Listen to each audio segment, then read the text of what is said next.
Hello everyone and welcome sa isa na namang video. And very excited kami ngayon na may na-share yung aming pag-uusapan na tungkol sa investment, no? And kami sa trabaho namin sa Wealth Archie, isa talaga yan sa laging tinatanong sa amin, no? Sir, saan ba maganda mag-invest? Nako, siguro kung bibigyan ako ng 100 pesos every time na tinatanong ako niyan, magiging milyonaryo ako sa loob ng isang taon, no? Dahil talagang napakadaming nagtatanong sa amin. And pag tinatanong tayo, Mario, niyan, ano bang standard na sagot natin? Saan ba maganda mag-invest? Ayan, kapag mag-i-invest tayo, kailangan sundin natin ang tinatawag na principle of matching. Oo, matching. Matching, not matching na monkey, matching. Matching, minamatch, no? Oo. So, kami bilang mga financial planners, isa yan sa mga principles na talagang ina-apply namin kapag nagre-recommend kami kung saan mag-i-invest. Pero, Maron, ano ba ibig sabihin ng principle of matching na yan? Oo, dito sa principle of matching, pinagtatapat-tapat natin yung ating investment product dun sa time horizon ng ating goal. Meron tayong tatlong importanteng bagay dun sa definition na yon. Una ay yung goal. Ano ba yung specific goal na meron tayo? Pangalawa, ito yung ating time horizon na tinatawag. Gaano katagal ba natin nakikita bago maisakatuparan itong goal na ito? Mm-hmm. At panghuli, ano yung nararapat na investment product para doon? Mm-hmm. So, ang sinasabi mo, Mario, no? Kailangan meron kang financial goal. Para saan yung pera? Saan mo gagamitin? And yung pangalawa, yung time horizon is kailan, no? And sabi mo nga, meron kang short term, may medium term, and may long term. So, kunwari mag-discuss tayo examples, meron akong pera na i-invest, una muna is yung goal. Gusto ko tong gamitin para pang bakasyon ko sa Boracay, time horizon next year, no? So, yung pera, pang bakasyon ko next year, saan ko i-invest yun? Ayan, dahil short term, ang time horizon sa halimbawa na yon, pwede natin tong ilagay sa money market. Money market fund. Or sa time deposit. Time deposit, okay. Yeah. O, example, nag-iipon ako para sa pambili ng down payment sa kotse. And bala kong bumili ng kotse after 5 years. No? Bagong kotse after 5 years, pinag-iipunan ko yung pang down payment at pambili sa kanya. So, saan ko siya pwedeng i-invest? Para doon sa goal mo naman na 5 years ang time horizon bago mo gusto bumili ng sasakyan, pwede natin dong ilagay sa bond fund o balanced fund. Pwede rin ang Pag-ibig MP2. And, syempre, napaka-importante, dapat nag-prepare tayo para sa retirement. No? So, pag gusto ko mag-invest para sa retirement ko, para sa retirement fund ko, which is happening in 30 years time, no? After 30 years. So, saan ko dapat i-invest yung pera? Para naman sa 30 years na goal, so 30 years from now pa naman, kailanganin ng pera, pwede mo itong ilagay sa mga equity fund o equity index funds. Yan. Stock market, Stock no? market. Oo.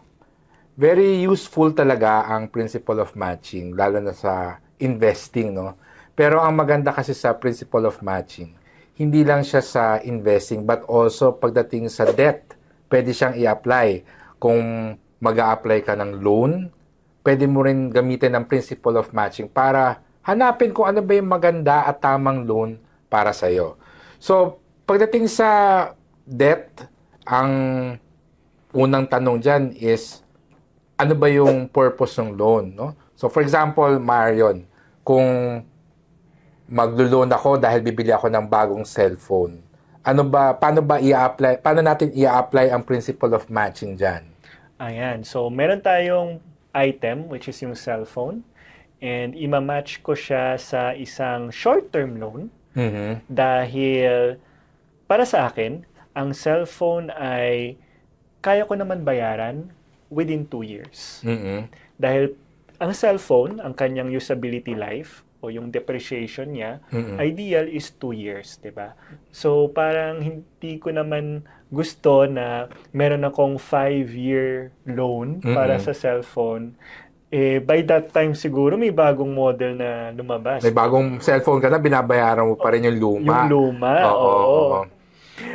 Doon naman sa home loan. Kung home loan naman ang pinag-uusapan, kasi isa rin yun sa uso, di ba? Madalas na pinag-uusapan. Oo.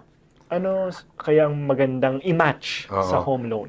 So, of course, mayroon tayong mga home loan, and typically ang mga home loan, mga 10, 15, 20 years to pay. Ang reason doon is because pag bumili ka naman kasi ng bahay, it's a long-term investment or doon ka talaga titira. So, it makes sense na pwede kang mag-loan ng ganong kahaba dahil hindi siya mabigat sa bulsa. And kung kukuha ka ng short term, mga 5-year term for a home loan, nako, siguro hundreds of thousands of pesos every month yung babayaran mo, which is hindi na siya practical. So, meron tayong principle of matching sa investment na depende kung kailan mo gagamitin yung pera, di ba?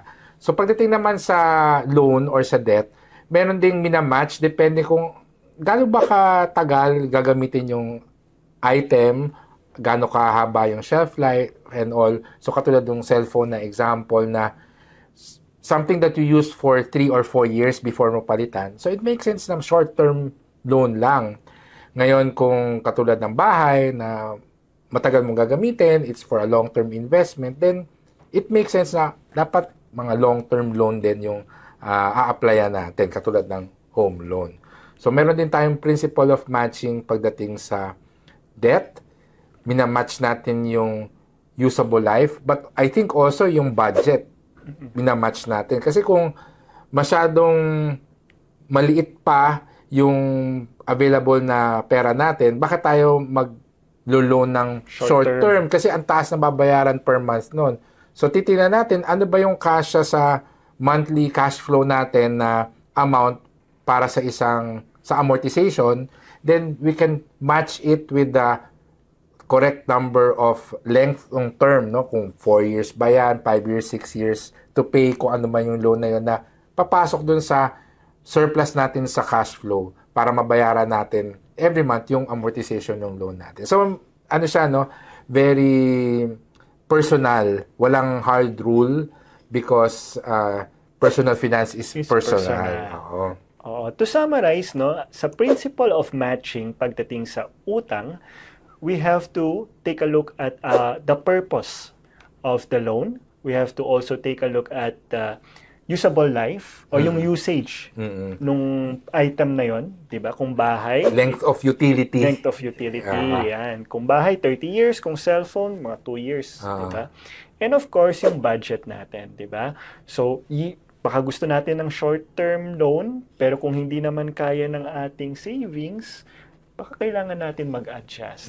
Kasi nga, no two loans are the same. Yes, iba't ibang klase ng loan. So, hanapin natin yung nag-a-align, nagmamatch sa requirements natin and sa financial capabilities natin sa pagbabayad.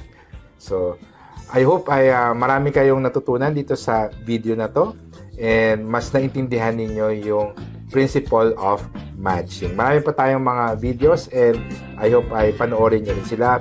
Pinaghirapan natin na i-prepare yun para sa inyo para mas tumaas pa ang ating financial literacy. Okay, so hanggang sa susunod nating video. Bye-bye!